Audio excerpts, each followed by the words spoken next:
After leaving the scrapyard and heading south, we eventually hit the Bethesda ruins. From here we can see several raiders. Time to do what we do best.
With the raiders taken care of, we can start wrapping our heads around the town's layout.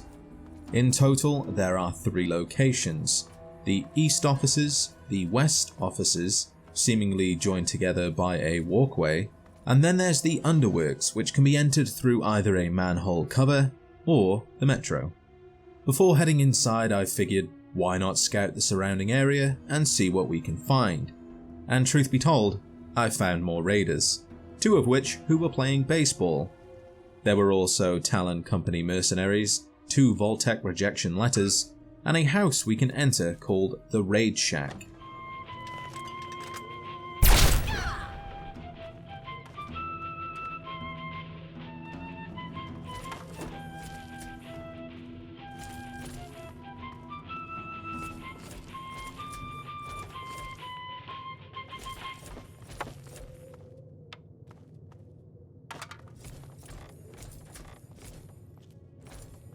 This is gonna exactly.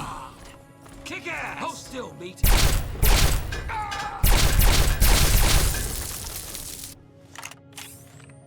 Downstairs we find a unique combat knife on one of the raiders, cleverly called Stabhappy. The blade has no differences in appearance, but it does damage enemy limbs at a faster rate than the standard combat knife. We'll try this out shortly. Upstairs we find a Tales of a Junktown Jerky Vendor skill book on the bedside table, Stimpaks, Radaway, Mentats, and Jet. And that's it for the Raid Shack. As I stepped outside, Stabhappy in hand, I was pretty eager to try it out and see just how happy it made me. Luckily, there was a volunteer nearby. I'm gonna eat your heart, you piece of shit! I'm no happier than I was before, but it'll do. On to the offices. Inside the east building, there was a raider who didn't quite see me upon entering. I tried my very best to get the drop on him, but it just wasn't meant to be. Oh, this is gonna be fun. It's go time. Oh. I have never seen a corpse spiral like that. Look at that. Beautiful. One more raider happily stabbed, and we can loot the room. Mentats on the table, Rad-X, Radaway, and a Stimpack in the restroom's first aid box, and that's it. So, let's head through the broken wall and climb the rubble to the upper floor. There are hostile markers nearby, but they don't seem to be moving. Let's search while we have the chance. In the northwest corner we find a first aid box with a bottle of purified water and a Stimpack. Keeping the wall to my right we see a box of sugar bombs. Yoink! And this is where things get a little weird. I don't know what it wanted, but it sounded angry. I found darts, crab cakes, and shells of the shotgun type, and moved into the next room. Hiding from me? Better Come on, boys! Fresh meat! It's go time! kick it!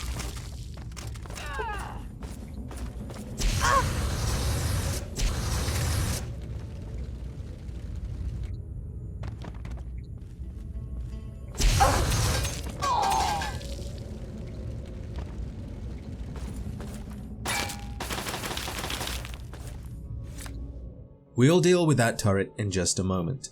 In the room we just passed through is a Chinese Army Spec Ops training manual and 2 missiles. Back in the corridor we can loot the raiders, where we find a safe key and a US Army 30 handy flamethrower recipes skill book. Let's keep an eye out for the safe and take care of that turret. As you can see, it didn't really go that well, but I did get a good laugh out of it. Thanks, Knife. You did your job.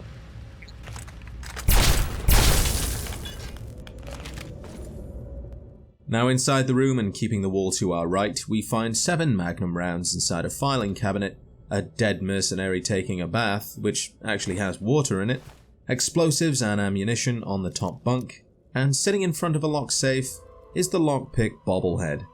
The inscription reads, "Always strive for the unobtainable." This permanently increases our lockpick skill by 10 points. Lovely.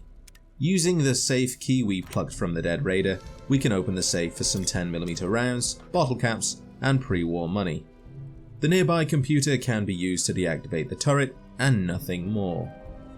There is a doorway to the right, but before passing through we can head over to the other side of the room and pick up a bottle cap mine. Now heading through said door brings us to a dimly lit corridor. On the overturned fridge are some more buff out and medax.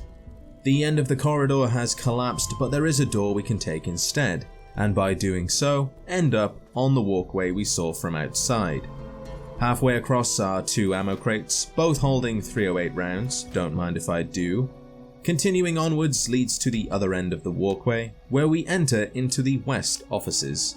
As soon as we enter, we're greeted by a small and idiotic group of raiders. Oh, this is gonna be fun. Yeah, tear them apart. Time for you to bleed. Ah!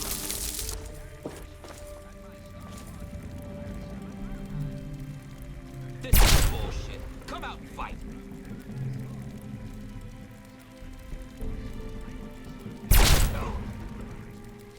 This is bullshit. Come out and fight. Kick ass! Ah!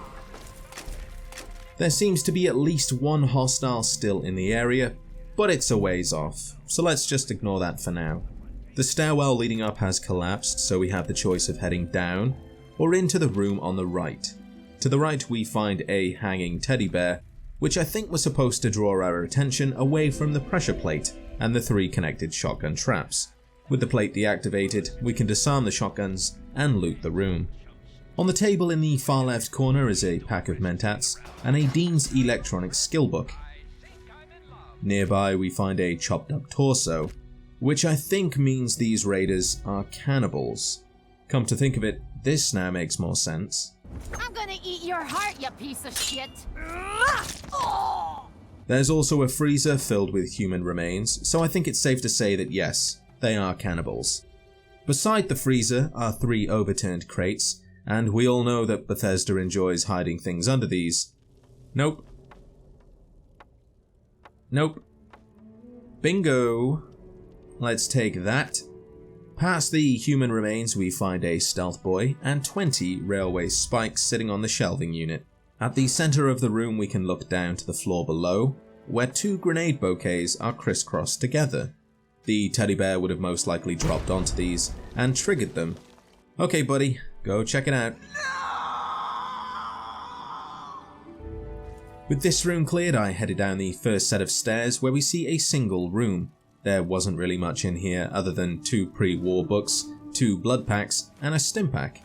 I did, however, stare at this filing cabinet for quite some time. Something about it felt wrong. In Fallout 3, filing cabinets are almost always 4x4 or 1x4. This was a 3x4. I had a sneaking suspicion that there was more to be seen here, with 1 TCL command I dropped through the floor, and wouldn't you have guessed it, the bottom row has been completely submerged. I guess designing a 3x4 was too much work. Back on solid ground, we can head down the next set of stairs and into the final section of the West offices. With the turret taken care of, we can search the room as we please. To the left, we go through a broken wall and find a grenade, frag mine, and the teddy bear we sent down the hole. I wonder why the explosives didn't go off with the other grenades. Weird. Under the bed we can pick up an easy locked ammo box for some flamer fuel. The passage to the south has collapsed, so that's a no-go, leaving us with no other choice than to head north. Now thanks to the grenades we set off, certain items have moved around.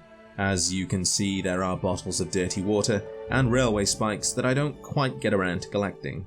Sorry.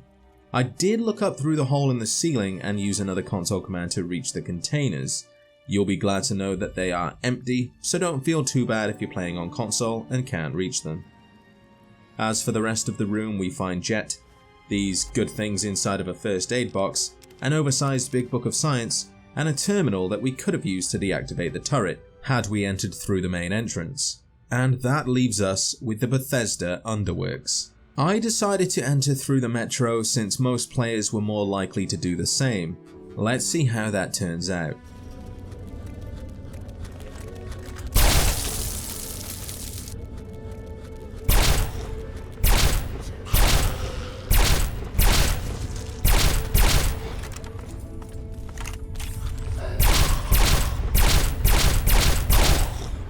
One of every kind, a feral, roamer, glowing and reaver. And it doesn't end there. The ghouls have nothing more than a few bottle caps between them, but we do find 2 Nuka-Colas inside the vending machine, and then the strangest combination of items I have ever seen to date. Bear in mind the Eatertronics are supposed to dispense food. Potato crisps, I should hope so. Steak, a little weird but nothing too strange. Bottled milk, I'm sure Japan has that somewhere. Cigarettes? Wrong machine, buddy. Putting the mishmash behind us, we can progress to the station's upper platform and take out the remaining ghouls. Here we find 2 bottles of Radex and a Tales of a Junktown jerky vendor. Before heading down, we can see a large glowing mass of radioactive barrels. We can also see the barrel's entry point, a hole in the ceiling which also happens to be crammed full of the same sickening barrels. On the surface there had been no indication of a dumping site, nowhere near the metro's entrance at least. Not too far away we can find a dumping site that leads into the Potomac, but that geography just doesn't add up. Jumping down onto the train and then down again to the floor below, we find Radaway beneath a small scorched book and a mini metal cooking pot which has been shrunk down to look like a beggar's cup. It even has bottle caps inside. It's the little things like this that really bring the game to life. Now each and every tunnel has collapsed. The only way forward is to head through this utility door. Going through leads to the maintenance tunnels, where we find a skeleton greedily collecting stimpaks and Radaway. Shame on you. The utility tunnel then leads into a sewer system, where we find a small closet filled with all sorts of items. A stealth boy which a skeleton may or may not have used to get inside, a Grognak the Barbarian comic book, a rare bottle of Nuka-Cola Quantum, and an equally rare mini-nuke stashed under a wooden crate. And that's it. The tunnel does go on a little longer, but all we find are more barrels of glowing goo. Well, there is one more skeleton that might be a reference to something. There is Buffout, Rad-X, a Chinese assault rifle, ammo for the rifle, a wrench, and a 2-ball. This is such a random assortment of items to put next to a skeleton, and in such a strange place too. I can't help but feel like this is an Easter egg to some movie, or perhaps another game released by the company. Who knows? With that said and done, we can grab a final pack of mentats and take the ladder leading back up to the streets of Bethesda. And there we have it, the Bethesda Ruins and Stabhappy, the unique combat knife. If you've enjoyed the video, then consider leaving a comment, liking the video, sharing it with a friend, subscribing to see more, and enabling notifications to avoid missing any activity. Thank you for watching, and I will see you in the next adventure.